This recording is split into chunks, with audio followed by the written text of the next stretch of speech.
Porque eu sempre ajo do mesmo jeito nos meus relacionamentos? Ou porque certas dinâmicas sempre se repetem, mesmo eu querendo coisas diferentes? Oi, gurias! Bem-vindas a mais um vídeo neste canal. Pra quem ainda não me conhece, eu sou Patrícia Baques, psicóloga clínica, e aqui no canal eu falo sobre psicologia e relacionamentos de forma descomplicada. Já aproveita, curte esse vídeo e se inscreva no canal. Então vamos lá!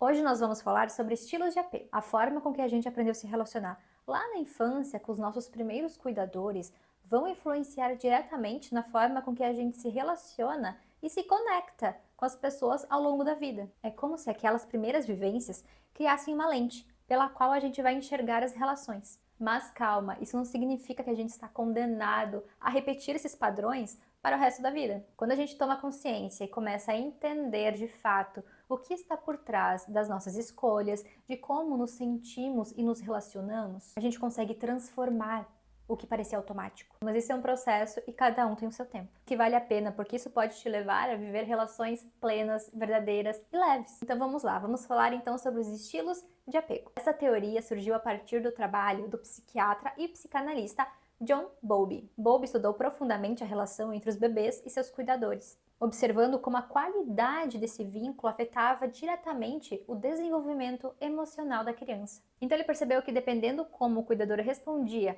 às necessidades emocionais da criança, se era disponível, sensível, acolhedor ou o contrário, ausente, imprevisível, indisponível, a criança desenvolvia diferentes formas de apego e que esse padrão de apego criado na infância não se limita à relação com esse cuidador.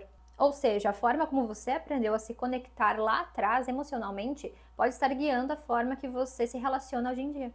Como você ama, confia, se afasta ou se entrega nas relações. Mas de novo, para reforçar, isso não precisa ser definitivo, porque a partir do momento que a gente reconhece os nossos padrões, torna-se possível transformá-los com consciência, acolhimento, e a psicoterapia pode te ajudar nisso. Então vamos lá, o que são estilos de apego? Pensa na forma como você se relaciona hoje.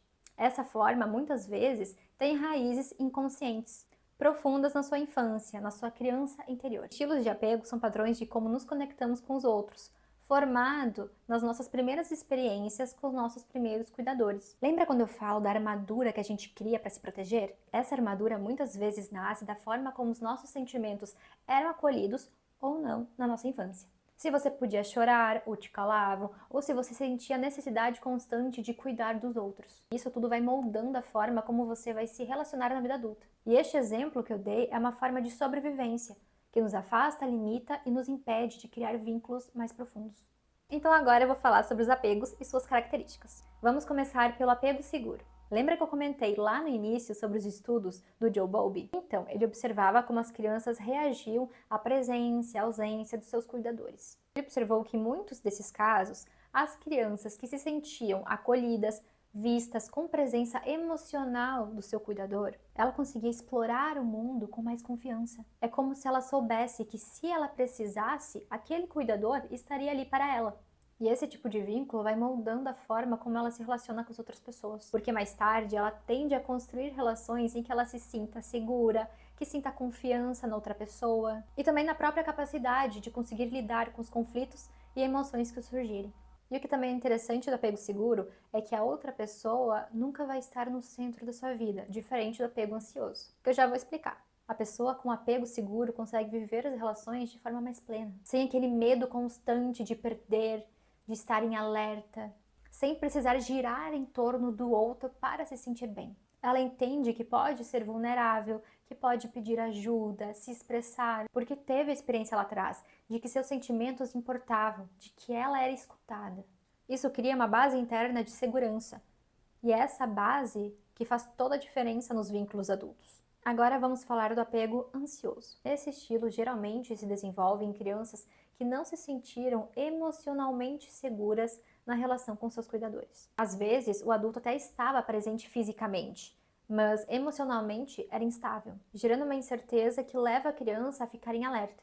E outro ponto importante é que essas crianças, muitas vezes, não puderam explorar sua autonomia de forma plena. E isso nem sempre tem a ver com a forma genuína da criança de ser, mas com o que era transferido naquela relação com o cuidador. Porque quando o adulto é ansioso, inseguro, super protetor, ele acaba, muitas vezes, sem perceber, passando essa insegurança para a criança. A criança então entende que não pode confiar no mundo, que sempre precisa estar por perto e que em certas situações ela não vai conseguir lidar sozinha.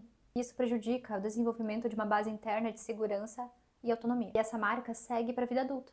Essas pessoas entram em relações com o medo constante de perder o outro, com a sensação que precisam conquistar um lugar na vida do outro e que esse lugar pode ser tirado a qualquer momento, porque elas sentem que precisam fazer um esforço constante, cuidar demais, se moldar, colocar a outra pessoa no centro da sua vida e girar em torno dele, tentando a todo custo não frustrá-lo, tentando agradar, porque para elas o amor parece ser algo que se conquista com muito esforço e não algo que se recebe.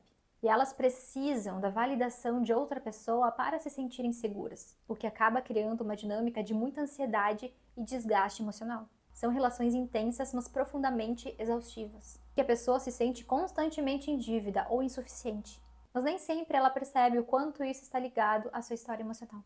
E aí surge aquela pergunta cheia de mágoa: por que isso continua acontecendo comigo? Mas a resposta não está fora, está dentro, na forma como você aprendeu a se relacionar e no quanto você se abandona, tentando não ser abandonada.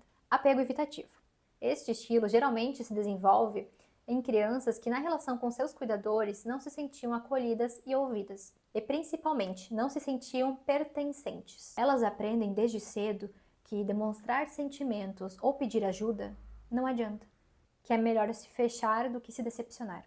E com o tempo essa criança começa a desenvolver uma autossuficiência emocional forçada. Ela cresce acreditando que precisa lidar com tudo sozinha e que se permitir depender de alguém é perigoso. Na vida adulta, isso se traduz em pessoas que têm dificuldade com proximidade emocional. Elas até se envolvem, mas quando a relação começa a tomar um rumo mais sério, mais íntimo, elas se sentem ameaçadas. Não porque elas não querem se relacionar, mas porque elas não sabem lidar com as emoções que vêm junto neste nível de entrega. Então elas se afastam.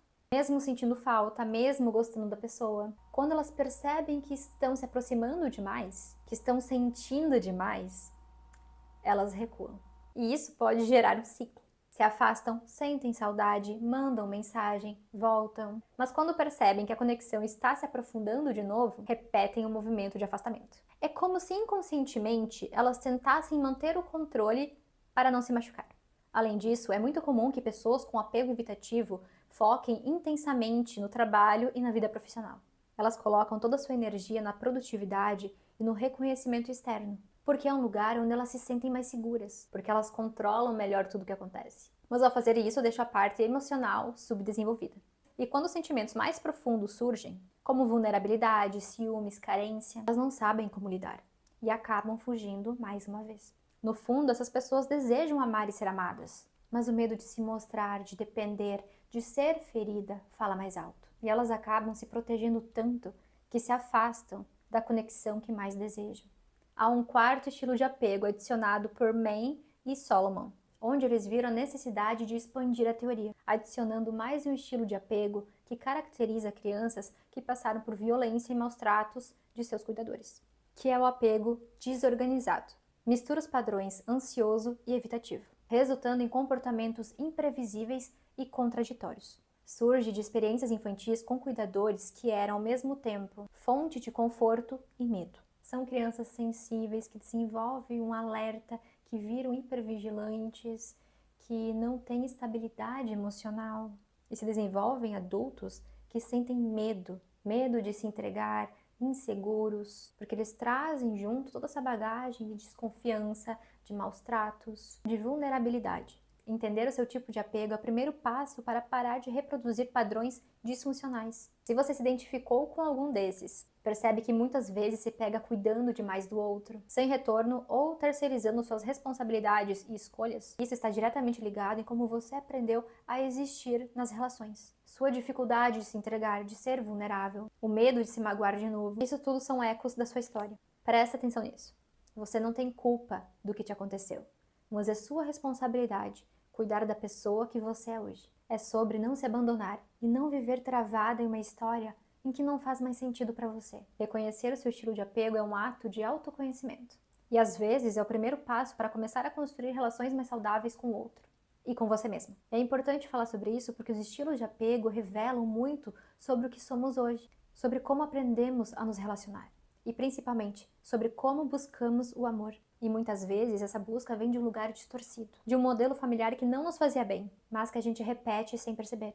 E repetir o que machuca sem entender o porquê é uma das formas mais silenciosas de se abandonar. Mas lembre-se que você não precisa viver assim para sempre. Quando a gente se dá conta desses padrões, já está começando um movimento de mudança. E sim, é um processo, leva tempo, exige coragem para olhar para trás, para dar nome às dores, para acolher a criança que ainda vive em nós.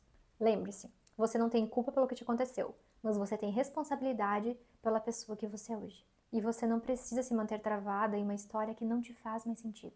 E é claro, você não precisa passar por tudo isso sozinha. Se você sente que essas questões estão impactando a sua vida e seus relacionamentos, a psicoterapia é um espaço seguro para compreender a sua história e construir novos caminhos. Agora me conta qual desses estilos você mais se identificou. Deixa aqui nos comentários. E se esse vídeo fez sentido para você, curte, se inscreva no canal e compartilhe esse vídeo com alguém que você acha que precisa ouvir isso. E toda semana tem um vídeo novo por aqui. Então até a próxima, beijo, tchau!